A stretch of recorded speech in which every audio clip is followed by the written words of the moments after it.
On va peut-être plus dire, attends, laisse-lui finir, là, est-ce que ça vaut la peine que je rentre un quart d'heure? Bon, bah, le voilà. Casanova va faire rentrer une petite touche technique avec Manu Garcia. Tactiquement, peut-être, non?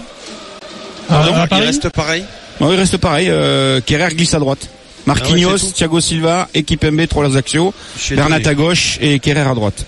Et donc Manu Garcia, le petit espagnol prêté par Manchester City, va entrer dans cette rencontre à 17 minutes de la fin de ce match. Et donc pour l'instant 0-0. Kerrer qui va centrer, Mbappé, contrôle, enchaînement, frappe et le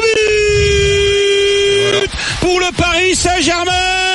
Kylian Mbappé, là cette fois-ci, il a contrôlé et il a enchaîné avec la frappe, le pas du pied à droite du but de Baptiste René. Eh bien voilà, on était inquiet en disant que le Paris Saint-Germain était accroché par Toulouse sans marquer, ce qui ne lui était jamais arrivé depuis le début de la saison. Et le Paris Saint-Germain avec le meilleur buteur du championnat, Kylian Mbappé, 27e but en Ligue 1 avec ce ballon venu de la droite, et Kylian Mbappé qui trompe Baptiste René. Contrôle, enchaînement, frappe intérieure du pied droit sur le centre de Kerrer qui venait de prendre la place dans le couloir droit de Dagba qui avait lui cédé sa place à Thiago Silva.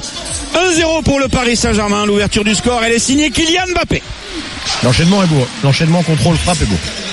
Il va très vite et pour une fois aujourd'hui, il fait quelque chose de très simple. Contrôle intérieur du pied, frappe coup du pied, pas de chichi, il la met là où il faut. C'est un vrai enchaînement de buteurs. Ah, t'avais noté aussi, moi je disais rien pour l'instant, mais les passes qu'il faisait Mbappé. Oui, il y a eu plein de passes derrière la jambe d'appui, des trucs tu te dis mais pourquoi il fait ça, mais le pied gauche. Un peu superficiel, effectivement. Peut-être parce qu'il avait besoin de se mettre en confiance, je sais pas. J'essayais d'analyser, mais je disais rien. Mais pourquoi il fait ces gestes-là? Mais t'entends pas moins. Non, parce que alors je me disais, tu vois, je mettais ça sur le fait qu'il était pas bien servi, il avait besoin de se faire briller lui-même pour se donner confiance. Voilà, c'est peut-être.